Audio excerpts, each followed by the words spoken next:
mengapem. Yang ucapkan salam sudah semangat, tapi yang jawab masih lempem.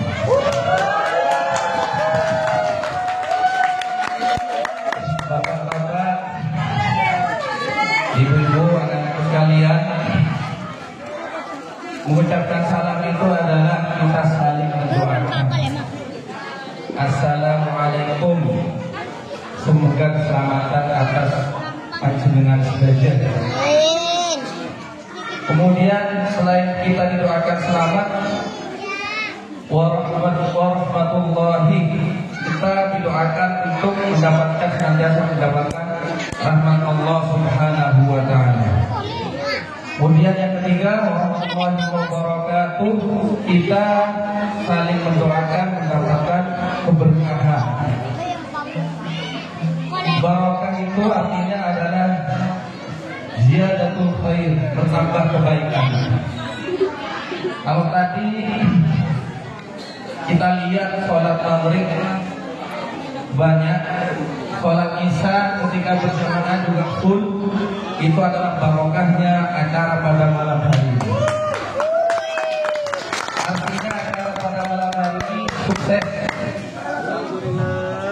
Acara yang Isra Mi'raj ketua panitia. Kalau acara Isra Mi'raj kita lihat besok. Kalau besok subuh jemaahnya bertambah. Tadi pagi 9, saya hitung 9, tambah 1 saja, itu sudah sukses pagi tua. Kita lihat besok kalau jemaahnya bertambah berarti sukses. Berarti acara ini patut diulang lagi tahun depan. Dan ketuanya karena sukses. Kalau ternyata besok jemaahnya berkurang, berarti juga harus diulang lagi. Karena acara ini, artinya acara ini penting ya, untuk dilaksanakan tiap tahun. Barokah itu ziyadatul khair, bertambah kebaikan. Kalau nanti habis ini jenengan pulang membawa teng-teng-teng, itu namanya barokah. Jadi kata orang Madura, berkat di berkat. Kalau ada perawan kurus, ketika menikah menjadi tambah besar, itu namanya barokah. Artinya suaminya sukses membahagiakan istrinya. Seperti itu. Saya ulangi sekali lagi, semoga yang menjawab dengan kompak, dengan semangat, dengan keras, semoga dilancarkan rezekinya, sehat selalu, hutang-hutangnya lunas. Yang paling keras itu tersangkanya. Assalamualaikum warahmatullahi wabarakatuh.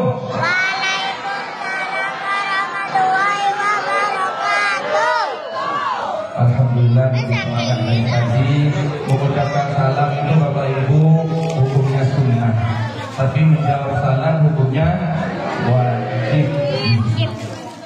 Alhamdulillah, alhamdulillahilladzi asra bi'abdihi lailan minal masjidil haram ilal masjidil aqsa.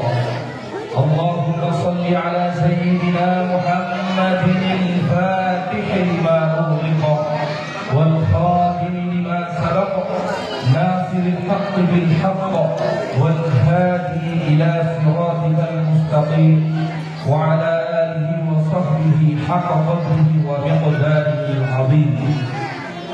Yang terhormat Bapak Ketua RT Blok B Gria Anugrah, yang terhormat Bapak Ketua RT Blok C Perumahan Gria Anugrah, serta yang saya hormati Ketua Panitia Isra Mi'raj Nabi Muhammad SAW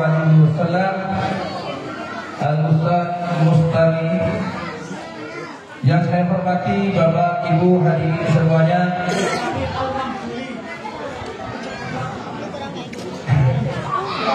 Alhamdulillah pada malam hari ini kita bisa berkumpul. Saya di sini bukan sebagai penceramah, saya bukan kiai, saya bukan kiai Bapak MC. Ya.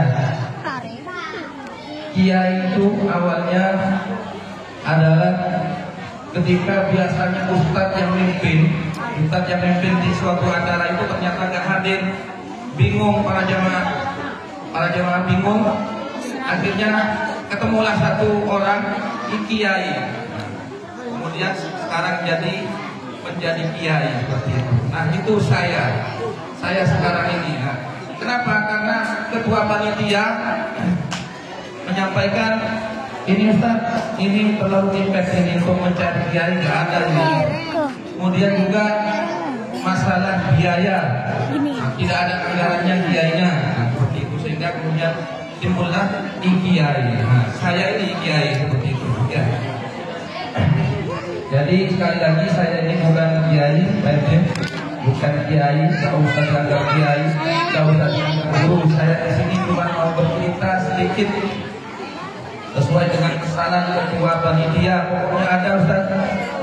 Tapi saya sebelum menyampaikan, saya mau bertanya dulu kepada ibu-ibu, mau yang lama atau yang di bawah gak kelihatan? Yang cepat? Yang lama atau yang cepat?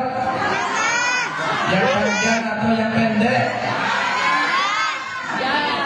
Ibu bapak, saya mau tanya, Yang di bawah gak kelihatan? yang lebar atau yang sempit?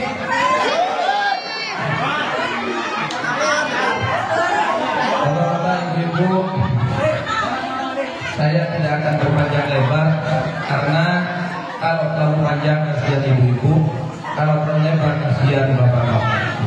Saya cuma mau bercerita sedikit tentang Bismillahirrahmanirrahim.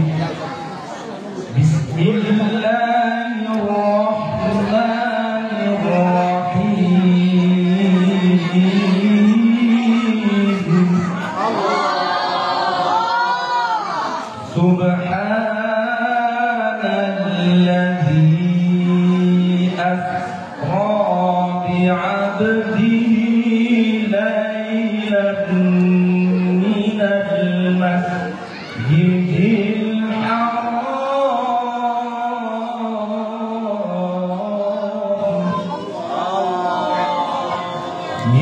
masjidil haram ilal masjidil aqsa alladzi barakna hawlahu linuriyahu min ayatina innahu huwas sami'ul basir.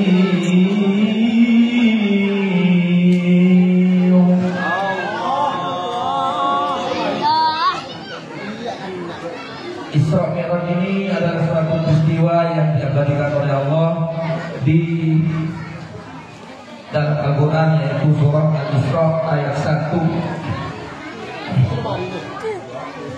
Kapan terjadinya Isra Mi'raj itu? Yaitu pada tahun kesedihan atau Amul Hazan. Kapan bulannya, kapan tanggalnya tidak diketahui. Tapi ada sebagian ulama yang mengatakan bahwa Isra Mi'raj itu terjadi pada tanggal 27 Rajab.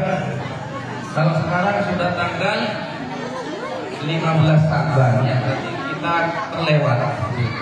Tapi tidak apa-apa karena acara ini adalah acara yang penting untuk mengingatkan kita semua, khususnya anak-anak kita, tentang pentingnya sholat. Kemudian rutenya Isra Mi'raj, Bapak Ibu, rutenya adalah dari Mekah ke Yerusalem, Palestina. Kemudian dari Palestina menuju kemudian ke 7 lapis langit. Jadi langit itu ada 7 lapis. Dari langit ke-7 naik lagi ke Sidratul Muntaha. Kemudian kendaraan yang dipakai adalah buraq.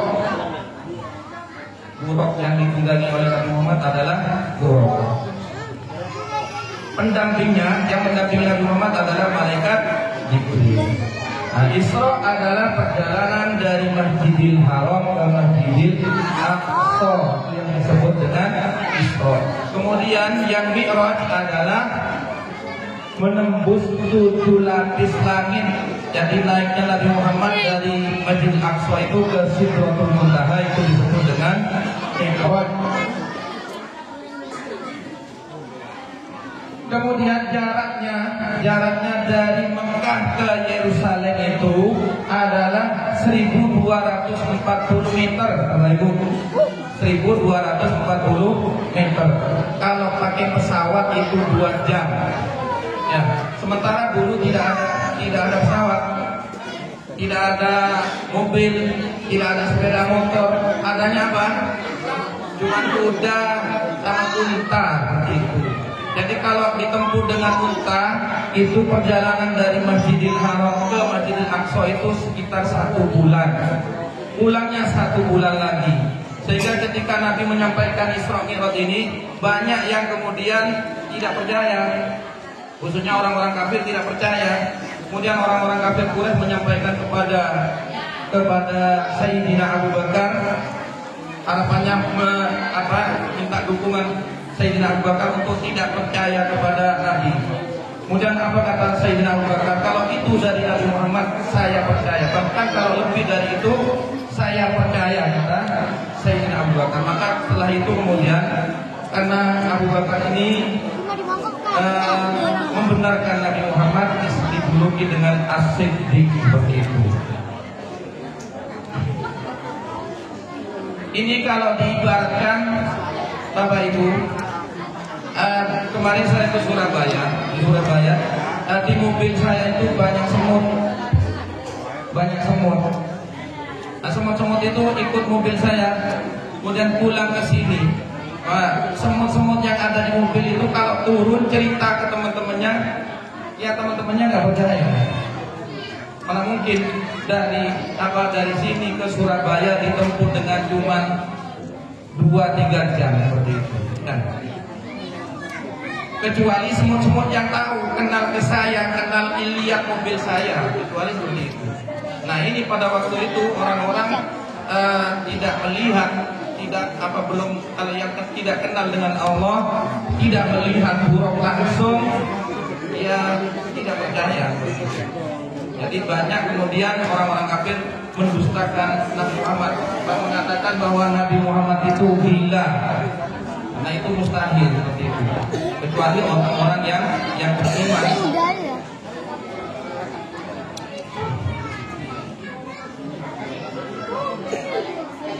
Ini adalah Masjidil Aqsa. Jenengan sudah tahu Masjidil Aqsa itu di mana? Di Palestina. Palestina ini Suramadu ini ke selatan, Bapak Ibu. Selatan, ke Surabaya terus ke selatan, ke timur, nyampe Juanda, jangan tanya di mana Masjidil Aqsa. Seperti itu. Masjidil Aqsa merupakan salah satu masjid tertua umat Islam. Jadi bukan dibangun setelah Nabi Muhammad, tapi sebelumnya sudah ada. Bahkan ada yang mengatakan bahwa Masjidil Aqsa ini sudah fondasinya sejak Nabi Adam, sudah dibangun fondasinya seperti itu. Kemudian Masjidil Aqsa menjadi saksi peristiwa Isra Mi'raj Nabi Muhammad SAW. Masjidil Aqsa juga menjadi tempat suci yang disucikan oleh 3 agama, yaitu Islam, Kristen, dan Yahudi. Makanya sampai sekarang seperti Israel dan Palestina tidak akur-akur.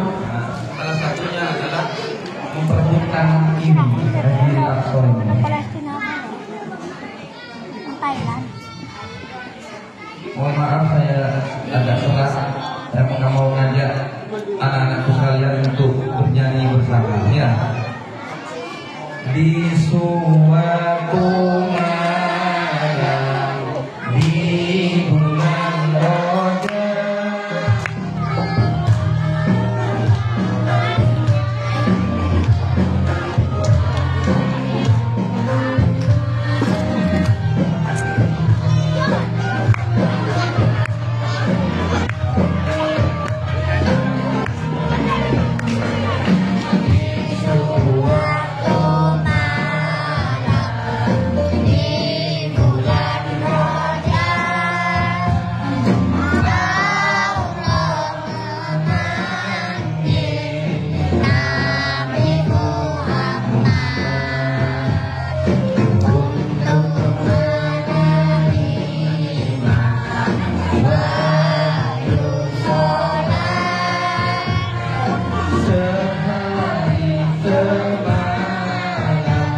tujuh berkota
dulu gak ada kamera, gak ada HP dulu.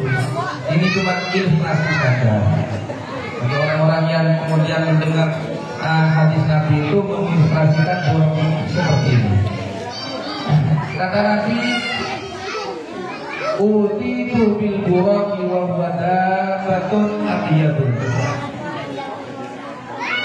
Aku didatangi Jibril bil buraqi bersama buraq.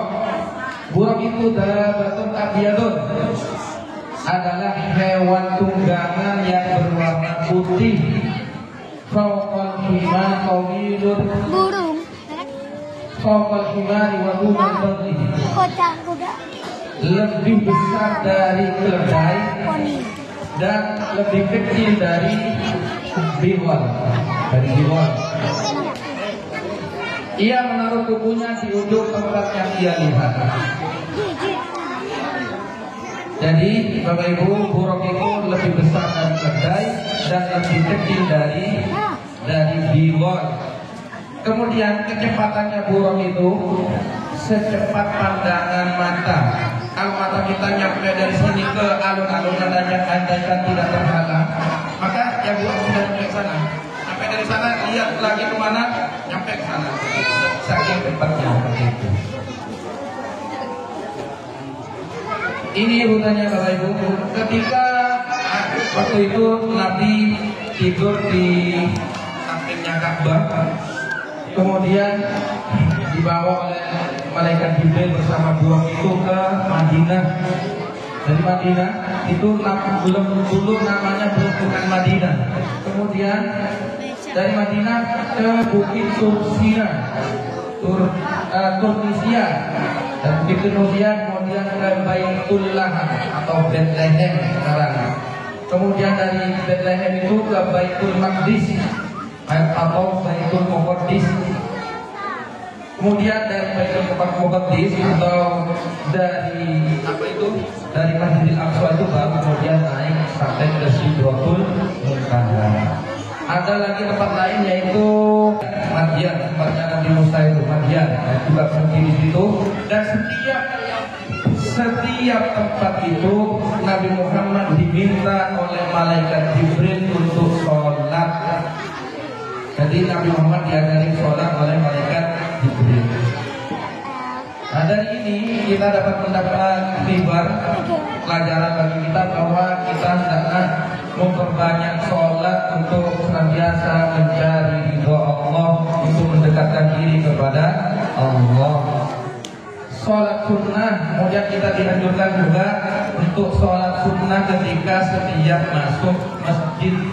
Kalau kita masuk masjid, sebelum duduk itu kita dianjurkan untuk sholat sunnah 2 rakaat, yaitu sholat sunnah tahiyatul masjid. Nah, Pada Isra Mi'raj ini Bapak Ibu banyak gambaran-gambaran yang ditampakkan kepada Nabi Muhammad. Itu gambaran yang pertama, Nabi Muhammad ketika dalam perjalanan itu dikejar-kejar oleh jin ifrit membawa obor untuk menghalangi perjalanan Nabi Muhammad. Nabi Muhammad dalam perjalanan Isra Mi'raj itu mau dihalang-halangi oleh jin ifrit sampai membawa obor api. Nah, iktibar dari kejadian ini adalah bahwa setiap usaha kebaikan itu tidak lepas dari ujian. Jenengan mau jamaah ke mushola itu ada ujiannya. Mau melakukan apa saja, kebaikan apa saja pasti diuji seperti itu. Tidak lepas dari ujian. Iblis dan setan itu adalah musuh utama manusia. Bentuknya bukan seperti hantu, seperti jin menampakkan diri, Bapak Ibu, bukan. Pokoknya semua yang menghalangi kita untuk ibadah, untuk mendekatkan diri kepada Allah, itulah setan. Ya.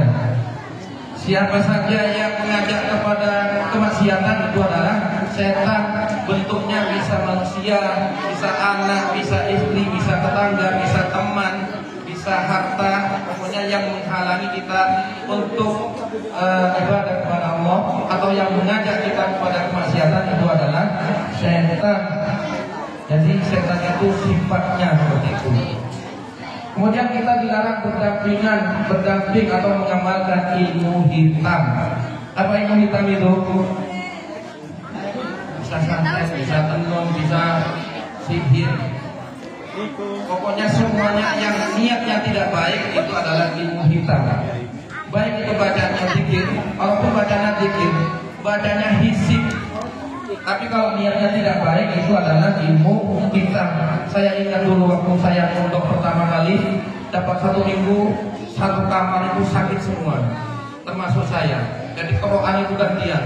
Ternyata apa? Oleh teman-teman kamar atas dibacakan hizib nasor. Bacaan hizib nasor itu doa-doa seperti itu, ya, doa-doa. Tapi niatnya tidak baik, itu mencelakakan teman-teman yang lain, begitu. Sehingga yang datang yang membantu jin, walaupun bacaannya kita baik seperti itu. Yang kedua, gambaran yang kedua adalah petani bercocok tanam. Setelah nanam langsung panen, nanam lagi langsung panen, nanam lagi langsung panen. Ini adalah ikhtibar buat kita, yaitu pahala yang berlipat ganda bagi orang yang berjihad dan bersedekah. Kemudian setiap amal akan diberi balasan yang setimpal. Jangan khawatir. Ada yang mencatat kalau kita berbuat baik, ada yang mencatat di kanan kita, yaitu malaikat. Malaikat siapa? Malaikat raqib dicatat. Yang di kiri kita kalau kita berbuat jelek dicatat oleh malaikat atid. Dan catatan-catatan itu disetorkan malam ini seperti itu. Ya, setiap tahun 1 kali disetorkan catatan kita. Makanya kita pada malam ini memperbanyak ibadah, memperbanyak amal kebaikan, termasuk acara hari ini malam ini seperti itu. Nanti buku catatan itu, Bapak Ibu, rapor kita itu akan diberikan ke kita nanti di akhirat.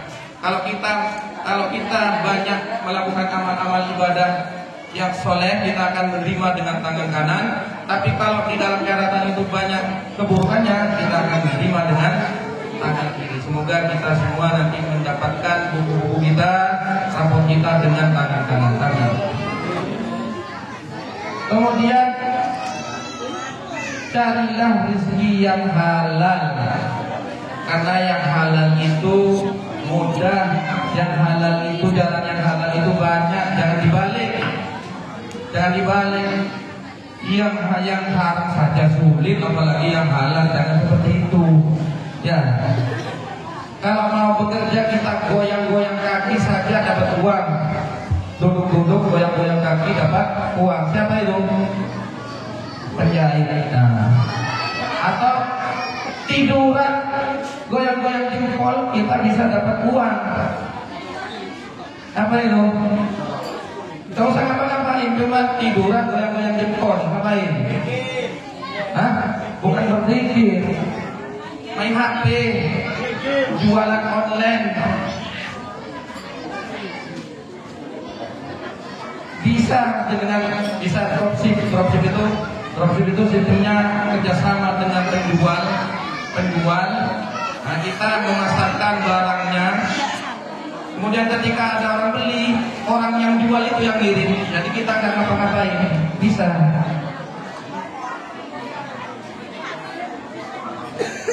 Dan masih banyak lagi cara kita mendapatkan uang yang halal.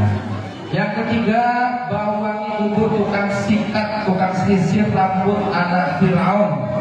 Siapa? Yaitu Dewi Masitoh dan anaknya. Yang waktu itu Dewi Masitoh ini ketika menyisir anaknya Fir'aun, kemudian sisirnya jatuh, kemudian Masitoh ini mengeluarkan kata-kata zikir, ya. Sehingga kemudian anaknya Fir'aun ini bertanya kepada Masitoh, apakah ada Tuhan selain ayahku, seperti itu. Sehingga kemudian kejadian itu dilaporkan kepada Fir'aun. Masitoh disidang oleh Fir'aun, sampai kemudian Masitoh ini suruh mengakui Fir'aun sebagai Tuhan. Sampai kemudian anaknya Fir'aun dimasak untuk hidup. Anaknya siapa? Anaknya Dewi Masitoh ini. Dewi Masitoh tetap kuat imannya seperti itu.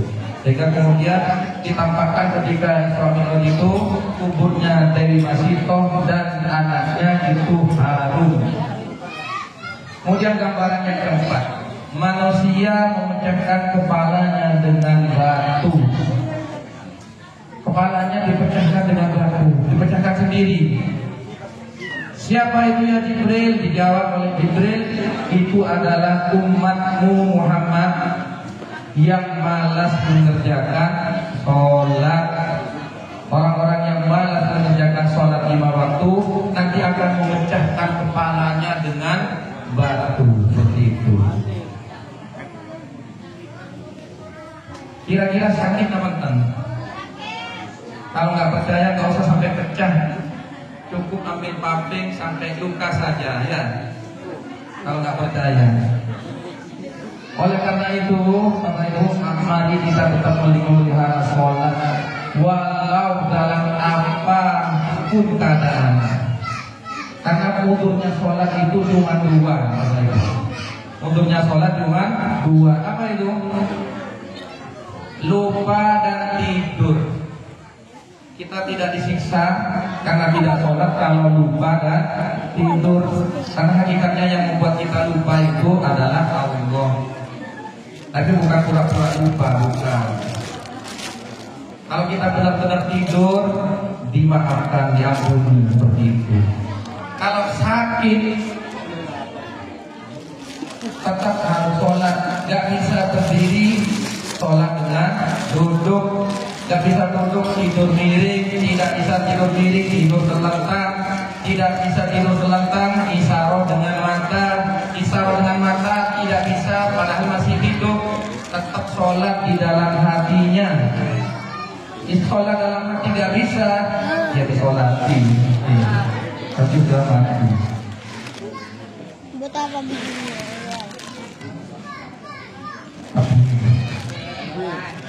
Eman aku eman, orang ganteng sama sholat. Eman aku eman, orang ganteng sama sholat. Nabi Yusuf sampai ketangkap sholat.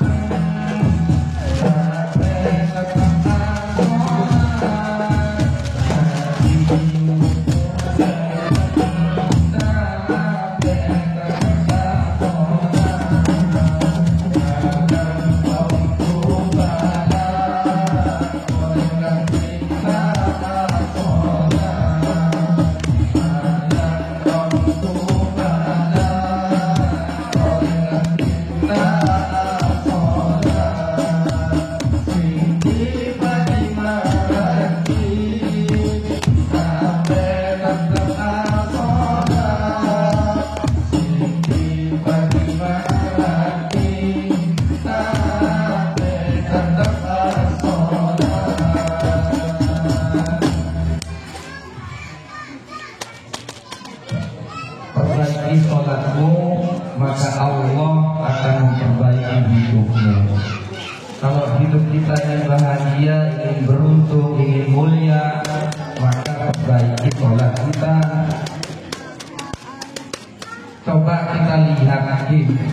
lihat orang-orang yang sholatnya benar di awal waktu, rajin berjemaah. Coba lihat hidupnya.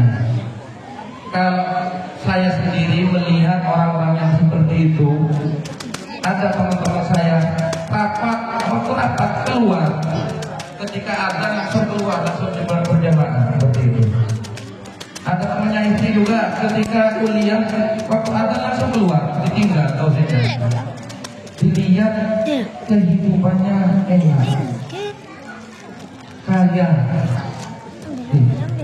Kalau kita ingin memperbaiki kehidupan kita, maka perbaiki sholat. Gambaran kelima, manusia makan duri dari bara api. Pernah ditanyakan kepada malaikat Jibril, dijawab oleh malaikat Jibril bahwa itu adalah balasan orang yang tidak mau mengeluarkan zakat. Bapak Ibu, zakat itu ada zakat fitrah, ada zakat mal. Zakat fitrah mengeluarkan beras itu ya, makanan pokok. Zakat mal bagi orang yang jualan emas, kemudian yang bertani, apalagi sapi, kambing, itu kalau mencapai nisab maka harus mengeluarkan zakat. Kalau tidak dikeluarkan zakatnya, maka itu hakikatnya ada harta orang lain yang kita makan. Karena itu ada haknya fakir miskin di situ, ada haknya yang 8 golongan itu. Zakat wajib bila cukup syarat-syaratnya.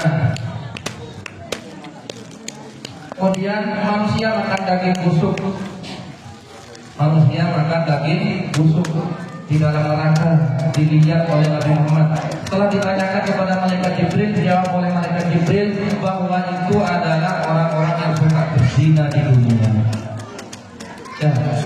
Jadi mereka memakan daging busuk. Dalam riwayat lain dikatakan bahwa Nabi Muhammad itu melihat penduduk neraka itu semuanya mengeluh.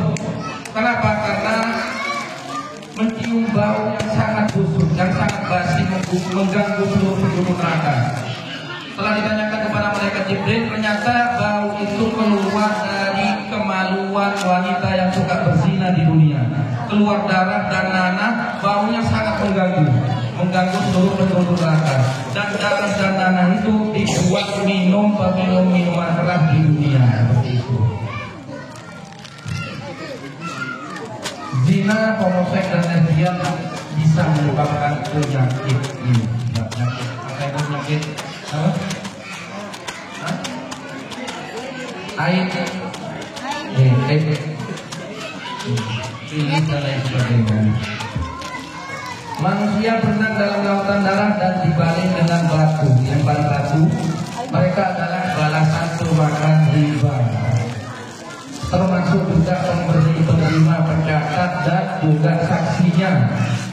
Kemudian dari kejadian ini sebaiknya kita saling tolong-menolong. Kalau punya uang, meminjamkan kepada teman, kepada saudara, kepada tetangga, nggak usah berbunga seperti itu.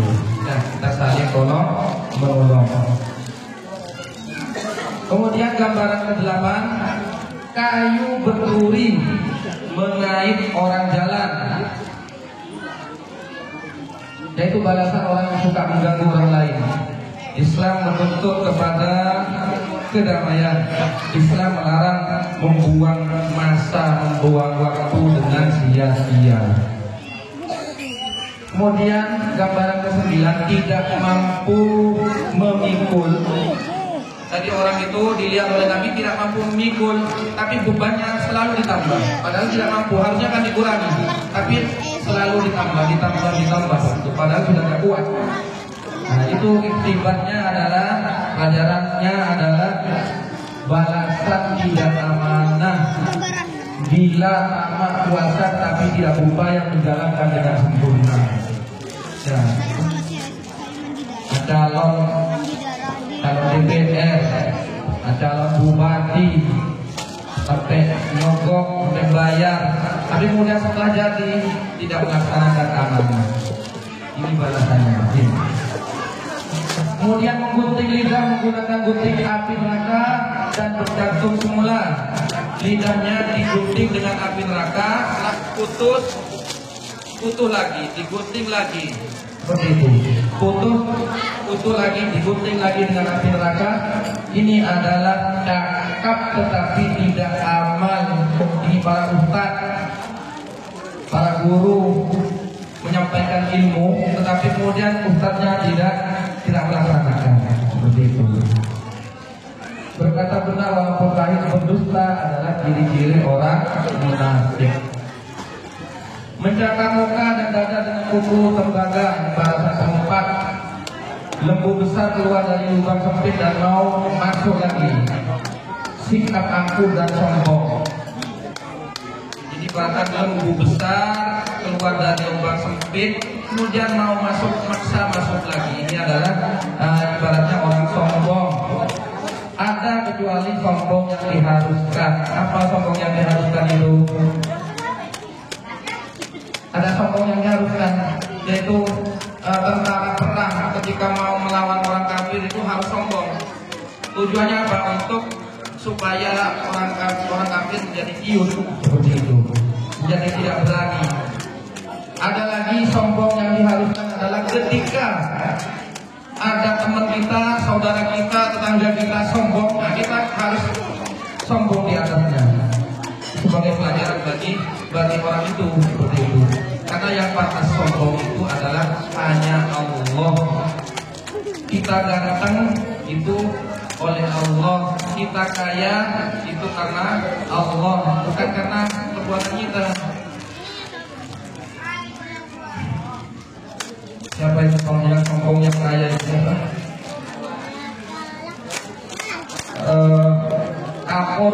Korun itu merasa bahwa hartanya itu karena usahanya, karena jerih payahnya sampai kemudian menjadi kaya raya, sehingga kemudian diazab oleh Allah, ditenggelamkan bersama hartanya. Sampai sekarang kalau kita menemukan harta di dalam tanah dikatakan harta karun, nah, padahal belum tentu, apalagi di sini ya. Kemudian mendengar panggilan sebelah kanan, yaitu orang Yahudi, dan sebelah kiri orang Nasrani. Orang Yahudi dan Nasrani ini Bapak Ibu akan selalu memusuhi umat Islam, senantiasa berusaha menghancurkan umat Islam. Sampai sekarang apa Israel dan Palestina tidak berhenti berperang, seperti itu. Panggilan wanita cantik yang penuh perhiasan di tubuhnya, kemewahan dunia yang melalaikan, wanita yang lemah akidah mudah dibalatkan, wanita muslim, wanita muslimah wajib menjaga muruan diri Bapak Ibu.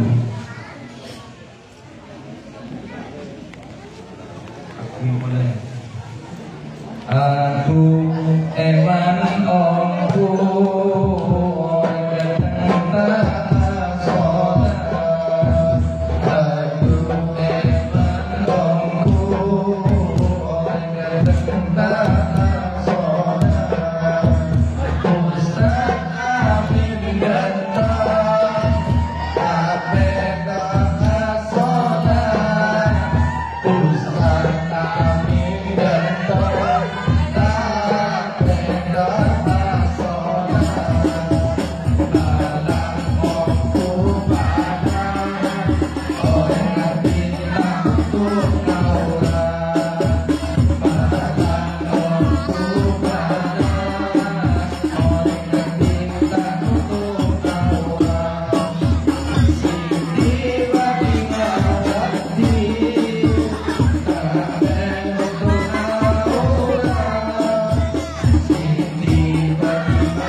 Terboleh palang waktu palang koreksi tak nutup aurat. Siapa yang palang? Ya orang itu. Dan kita ini juga yang palang kan. Tidak dilihat. Emang dilihat haram gitu. Palang waktu palang orang miskin tidak sholat. Salah miskin di dunia, sarah di dunia, apa itu hidupnya tidak enak, apalagi nanti di akhirat kalau sampai gak sholat. Ya. Akhirat itu selama-lamanya loh ibu, selama-lamanya kita di dunia ini cuma mampir sebentar, nanti di akhirat selama-lamanya gak balik lagi. Ada orang meninggal dari kubur balik lagi, nanti itu akan mati lagi dan selama-lamanya di akhirat. Yang selamat ya masuk surga, yang tidak selamat masuk neraka selama-lamanya di neraka orang kafir. Seperti itu. Perbaiki sholatmu maka Allah akan memudahkan hajatmu. Kalau punya hajat perbaiki sholat, minta di dalam sholat, minta di sujud terakhir. Kalau bisa juga ada sholat hajat ya. Ada sholat tahajud, sunat waktu malam hari. Maka Allah akan memudahkan hajatmu. Ingin sukses tapi gak sholat, ingin kaya tapi gak sholat. Perbaiki sholatmu, Allah akan sempurnakan hidupmu. Gambaran 15 adalah orang tua menghalang di tengah jalan. Iblis tidak jemu menggoda manusia. Tidak akan bosan-bosan iblis menggoda manusia. Termasuk semuanya, termasuk saya. Ya. Kadang ya semangat ibadah, kadang kendor seperti itu ketika sudah terkalahkan oleh godaan iblis. Ikhlas dan istiqomah adalah itu caranya menyingkirkan godaan-godaan setan itu. Ini peristiwa Mi'raj Bapak Ibu, ketika di langit satu bertemu dengan Nabi Adam, bertemu dengan langit kedua bertemu dengan Nabi Isa, Nabi Yahya, langit ketiga bertemu dengan Nabi Yusuf, langit keempat bertemu Nabi Idris, langit kelima bertemu Nabi Harun, yang keenam bertemu Nabi Musa, kemudian yang langit ketujuh Nabi ketika Mi'raj itu bertemu dengan Nabi Ibrahim alaihi salam. Dan ketika bertemu itu Nabi Muhammad didoakan oleh para nabi itu. Ketika Isra Mi'raj itu Nabi Muhammad melihat rupa malaikat Jibril yang sebenarnya. Jadi malaikat Jibril menampakkan wujud aslinya, ada sayapnya malaikat Jibril itu. Dibawa kemudian Nabi Muhammad juga dibawa melihat surga dan neraka. Kemudian naik ke mustawa, mendengar molang menulis di lauh mahfuz. Naik hingga ke arsy dan bermunajat kepada Allah. Kemudian apa yang didapat oleh Nabi Muhammad? Oleh-olehnya apa ketika Isra Mi'raj itu? Anak-anak yang bisa menjawab dapat hadiah. Oleh-olehnya Nabi Muhammad ketika Isra Mi'raj apa?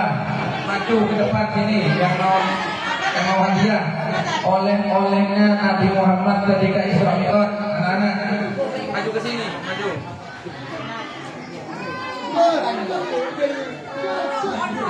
Siapa yang bisa menjawab? Kalau jalan-jalan kan oleh-oleh.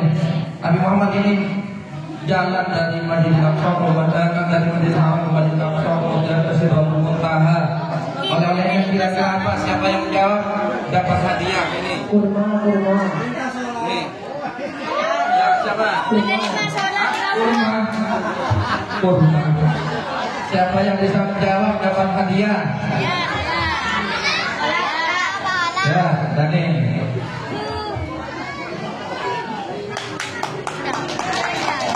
Di sini ada pertanyaan lagi, bukan? Kemudian, jadi Nabi Muhammad mendapatkan perintah sholat sebanyak 50 waktu, Bapak Ibu. 50 waktu. Kemudian Nabi Muhammad turun setelah sampai di langit ke-6, bertemu dengan Nabi Musa. Nabi Musa kemudian menasihati Nabi Muhammad untuk balik lagi. Kata Nabi Musa yakin bahwa kita ini umatnya Nabi Muhammad tidak akan mampu melaksanakan sholat 50 waktu seperti itu. Jadi Nabi Muhammad diminta untuk balik lagi kepada Allah untuk nawar. Sehingga kemudian dari 50 waktu itu kemudian menjadi 5 waktu. Coba bayangkan Bapak Ibu, kalau 50 waktu kita bekerja, ya kalau pekerjaannya bersih, kalau mencangkul lagi got tukang tempatnya, kalau lagi kotor-kotor setengah jam sholat, setengah jam lagi adzan, setengah jam lagi adzan, ya kan repot ya. Makanya itu sudah dicounting, sudah kita dikasih keringanan cuma 5 waktu oleh Allah seperti itu. Orang-orang kafir tidak percaya, dan ada juga yang orang Islam yang murtad. Orang-orang Islam yang orang-orang munafik itu kemudian murtad keluar dari Islam, tidak percaya dengan Isra Mi'raj ini. Nabi Muhammad dianggap gila, Nabi Muhammad dianggap pembohong seperti itu. Karena mereka keimanannya tidak kuat. Ya, kemudian hanya Abu Bakar yang membenarkan, sehingga Abu Bakar ini dijuluki dengan As-Siddiq. Pengadaan Isra Mi'raj. Nah, sekarang pertanyaannya, apakah panjenengan sekerja dan anak-anakku sekalian, apakah sudah sholat 5 waktu? Apakah sudah sholat 5 waktu? Ada subuh berapa rakaat? Zuhur, asar berapa rakaat? Maghrib berapa rakaat? Isya berapa rakaat? Dilaksanakan atau belum? Kalau belum siap-siap latihan, nanti ambil paping, ya pukul kepalanya, nggak usah sampai hancur, sampai luka saja ya, latihan. Apa tadi sisanya kalau meninggalkan sholat, memukul kepala dengan batu sampai hancur, bukan luka, sampai hancur, utuh lagi, ambil batu lagi, pukul lagi, hancur, utuh lagi, sampai nggak ada berhentinya, nggak mati. Kepala hancur itu tidak mati, Bapak Ibu. Nggak ada mati lagi di akhirat. Diceritakan bahwa umatnya Nabi Muhammad yang terakhir diangkat dari neraka, dimasukkan ke surga itu sudah jadi arang. Jadi arang. Tapi kemudian berzikir, arang itu bergerak-gerak. Kemudian Nabi Muhammad mendulukan umatnya mengangkat arang itu, ternyata itu adalah umatnya Nabi Muhammad yang terakhir diangkat dari neraka dimasukkan ke surga. Tidak ada mati di akhirat. Kemudian bagi yang sudah sholat, yakinkah sholat kita sah? Bapak Ibu yang sudah sholat, yakin tidak sholat kita sah? Sah. Bagaimana supaya sholat kita sah? Baca syahadat, Berwudu. baca Apa lagi?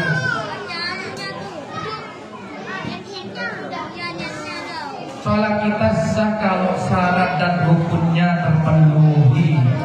Kita harus belajar betul antara syarat dan rukun sholat, harus tahu betul ya, supaya sholat kita sah. Karena kalau tidak sah pasti tidak diterima oleh Allah. Kamu tidak sah ya. Kalau sudah sah, syarat dan rukun diterima, syarat dan rukun terpenuhi, sholat kita sudah sah, apakah pasti diterima? Apakah yakin sholat kita diterima oleh Allah? Belum tentu. Sudah sah, belum tentu diterima. Karena syaratnya Bapak Ibu untuk diterima itu, syaratnya yang pertama ikhlas, yang kedua ittiba, mengikuti Nabi, seperti itu. Mengikuti Nabi. Syaratnya yang pertama ikhlas. Ikhlas itu semata-mata murni niatnya karena Allah, bukan karena yang lain. Bukan karena dipanggil ustaz kemudian rajin sholat, bukan. Kalau karena itu, karena dunia, karena kemudian tetangga, karena teman, itu namanya tidak ikhlas. Ikhlas itu semata-mata karena Allah. Tentunya kita harus mengenal Allah. Yang kedua, ittiba, mengikuti Nabi. Karena saking semangatnya sholat maghrib 6 rakaat sahabat, itu namanya tidak mengikuti Nabi. Ada tetangga saya, Bapak Ibu, tetangga saya itu sholatnya dalam hati, sholatnya di dalam hati. Jadi tidak sholat seperti kita. Ya, yang penting niat di dalam hati seperti itu. Tetangga saya di mana, di Konang, di desa itu ada. Dan jamaahnya banyak itu, disebut kiai. Ya, banyak tamunya dan orangnya. Kita masih di pagernya, di luar pagar itu orang itu sudah tahu maksud kita. Kita mau apa itu sudah tahu, sehingga kemudian pengikutnya banyak. Itu Islam sejati, Islam kejawen. Jadi gak sholat seperti kita. Jadi sholatnya hatinya saja, rohnya saja katanya seperti itu. Itu tidak benar. Kenapa? Karena kata Nabi, "Shollu kama ra'aitumuni usolli." Sholatlah kalian sebagaimana kalian melihat aku sholat. Sholatnya Nabi bagaimana? Tidak cukup ruhnya saja, tidak cukup hatinya saja, tapi anggota badannya Nabi sholat. Ya, anggota badannya Nabi sholat sampai ketika waktu itu Nabi sholat tahajud. Nabi itu ketika sholat malam itu mewajibkan sholat malam untuk dirinya sampai kakinya bengkak.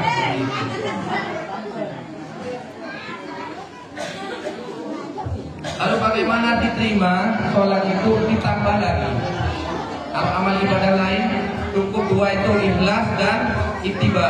Tapi kalau sholat ditambah lagi dengan khusyuk. Ya. Kalau sholat ditambah lagi dengan khusyuk. Ya. Bagaimana supaya khusyuk? Tadi ada pertanyaan, siapa yang bisa menjawab dapat hadiah. Siapa yang bisa menjelaskan pengertian Isra Mi'raj, ngacung ke depan pakai mic dapat hadiah. Ya. Isra itu apa, Mi'raj itu apa? Ngacung ke depan.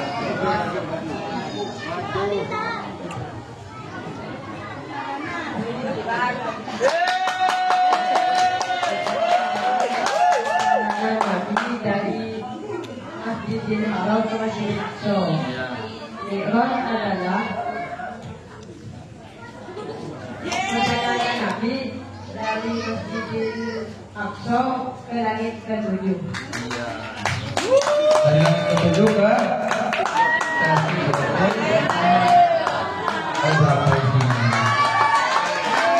lagi. Siapa yang bisa menjawab tahun apa, bukan tahun berapa, tapi tahun apa pelaksanaan terjadinya Isra Mi'raj? Tahun apa?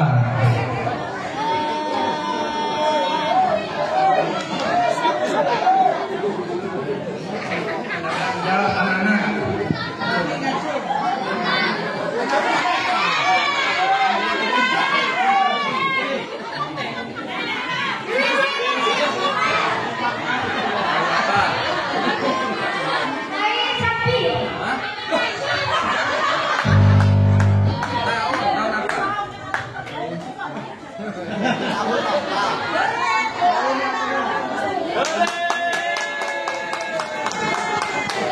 Ini apa ini? Tahu apa? Hah? Husni, ya. Saya nggak kasih tahu. Dikasih tahu hukumannya. Kita lanjut. Saya kira cukup itu sampai di sini. Apa yang saya sampaikan itu benar, itu datangnya dari Allah. Kalau apa yang saya sampaikan itu salah, itu karena kesalahan saya. Buat duku, buat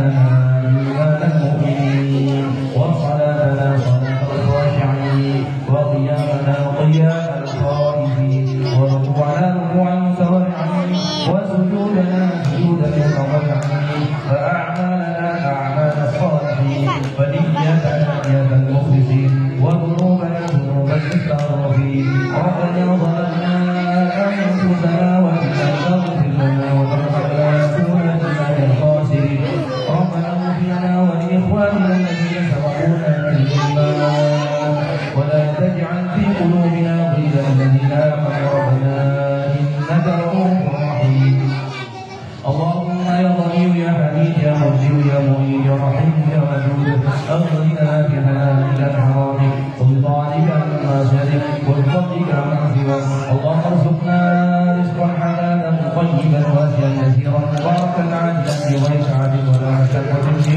كل النواحي رب اجعلنا مقيم الصلاة ومن ذريتنا ربنا وتقبل الدعاء رب اجعلنا مقيم الصلاة ومن ذريتنا ربنا وتقبل الدعاء رب اجعلنا مقيم الصلاة ومن ذريتنا ربنا وتقبل الدعاء ربنا آتنا في الدنيا حسنة وفي الآخرة حسنة وقنا عذاب النار سبحان ربك رب العزة عما يصفون وسلام على المرسلين والحمد لله رب العالمين الفاتحة.